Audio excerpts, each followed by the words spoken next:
The crowd froze in shock. Right there in the middle of the burial ground, Richard, dressed in a black mourning outfit, climbed on top of his mother's white coffin and began dancing joyfully. People screamed. Women covered their mouths. Men shook their heads. Is he mad? Someone shouted. But Richard kept dancing and laughing. No one knew why a rich man would dance on his mother's corpse on the day of her burial. Before that shocking day, Richard Brown was known as one of the richest young men in town. He had everything: cars, servants, big houses and fine clothes. But behind his wealth was a story that no one truly knew. His mother, Mama Grace, was a poor widow who raised him alone. She sold vegetables under the hot sun, carrying baskets on her head just to pay his school fees. Many times, she went hungry so Richard could eat. She believed her son would one day remember her sacrifices. When Richard finally became rich, everything changed. He forgot the small mud house he grew up in. He forgot the woman who prayed for him every night. When Mama Grace visited his mansion one afternoon, the gate man stopped her. Richard had told them, "Don't let that poor old woman near my house again." Mama Grace cried, kneeling by the gate, shouting, "My son, it's me, your mother." But Richard drove past in his black car, pretending not to see her. From that day, the old woman's heart broke. She stopped eating well. She stopped smiling. Yet every night she still prayed, "God, forgive my son. He doesn't know what he is doing." One cold morning, neighbors found Mama Grace lying lifeless on her mat. She had died quietly in her sleep, holding Richard's childhood photo in her hand. When the news reached Richard, he stood still. His lips trembled, but no tears came out. He paid for an expensive coffin, white and shining, and arranged a grand burial, but inside his heart was a storm of guilt that no money could calm. Everyone thought he was heartless. No one knew what was happening inside him. They only saw the rich man who once rejected his poor mother. No one imagined that on the day of her burial, he would shock the whole village by dancing on her coffin. After the death of Mama Grace, Richard's mansion became silent like a graveyard. No laughter, no peace, only guilt and fear walking in his heart. Every night, Richard woke up sweating, hearing strange whispers calling his name. "Richard, Richard, Richard, my son." He would open his eyes and see no one, but he could smell his mother's perfume, the same perfume she always wore when she came to see him. That was when he knew her ghost was near. Richard could no longer sleep. He stopped eating. He feared his mother's spirit had come for him. So one night, he drove deep into the forest to meet a native doctor known as Baba Okoro, a man who people said could speak to the dead. When Richard entered the shrine, the air was cold. Red candles burned around a black pot. The old man's eyes were red, his voice deep and rough. "Why have you come, rich man?" he asked.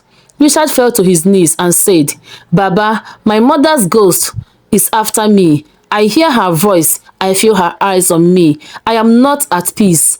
The native doctor laughed slowly. "You did not treat your mother well," he said. "Now her spirit wants justice. But there is one thing you can do." Richard's heart jumped. "What is it, Baba? I will do anything." The old man leaned closer and whispered, "On the day of her burial, you must dance on her coffin. Not in the cemetery, but inside your own living room. Bring her there. Open the coffin, climb on top, and dance joyfully in front of everyone. Do not mind what people will say. When you finish dancing, take her to the cemetery and bury her. Then her ghost will never disturb you again." Richard swallowed hard. "Dance on my mother's coffin? Baba, people will call me mad." The old man hissed, "If you want peace, do as I say. Only the dance of mockery can silence her ghost." Richard nodded in fear. He promised to obey. The next morning, the white coffin of Mama Grace was brought into his living room. The neighbors were shocked to see a coffin inside a mansion. Some came close just to watch, whispering, "Why is he burying his mother in the house?" Everyone believed that after the body was shown, they would carry it to the cemetery to burn her. But Richard had another plan, the plan of the native doctor. The coffin was opened, and Mama Gracie's face looked peaceful and calm, as if she was only sleeping. Suddenly, Richard's hands began to shake. His eyes turned red. Without saying a word, he walked closer, stepped on a chair, and climbed onto the white coffin. The crowd gasped. "What is he doing?" someone screamed. Richard began to dance and laugh loudly. He clapped his hands, moved his body and shouted, "Mama, see your son dancing for you. You will never disturb me again." People screamed in horror. Some women fainted. The priest covered his eyes. Richard kept dancing until sweat poured down his face. He looked like a madman. When he was done, he jumped down, breathing heavily. He ordered the men to take the coffin to the cemetery. They buried her that same evening. Everyone went home in fear. No one could sleep that night. But the next morning, the horror began. Richard woke up to the sound of a woman's voice laughing in his ears. His mirrors broke by themselves. Doors opened and closed. The house became cold. When he looked up, he saw a shadow, a tall, dark figure with wrinkled hands and white eyes. It was his mother's ghost. She began to chase him around the mansion, calling, "Richard, my son, did you dance on your mother's coffin? Come and dance again." Richard ran outside screaming for help. He jumped into his car and drove to the native doctor's shrine to beg him for help. But when he entered the small hut, he froze. The native doctor was lying dead on the floor, his eyes open, his face twisted in fear. Richard fell to his knees, crying, "Baba, Baba, she killed him." He ran out of the shrine, screaming through the forest, "My mother's ghost has killed the native doctor. She is after me, oh." People saw him running through the town, barefoot, shouting to everyone, "I killed my mother with my wickedness. I treated her badly. I let her die with pain. That is why her ghost won't leave me." The whole town came out, shocked and afraid. The next morning, Richard's lifeless body was found lying by the roadside, his eyes wide open, his hands stretched out like he was begging for mercy. The villagers shook their heads and whispered, "He brought this shameless death upon himself. He danced on his mother's coffin. Now her ghost has danced on his soul." When the news of Richard's death spread across the town, everyone was silent. People gathered by the roadside where his body lay cold and stiff. His eyes were still open, as if he had seen something terrible before he died. The same rich man who once mocked his mother, who danced on her coffin and laughed in pride, now lay dead in the dust, alone and forgotten.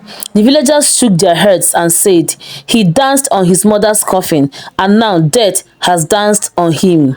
Later that day, strange things happened in the town. The wind blew softly, carrying the smell of flowers. Some said they saw an old woman's shadow walking towards the cemetery, whispering, "My son, now you know a mother's pain."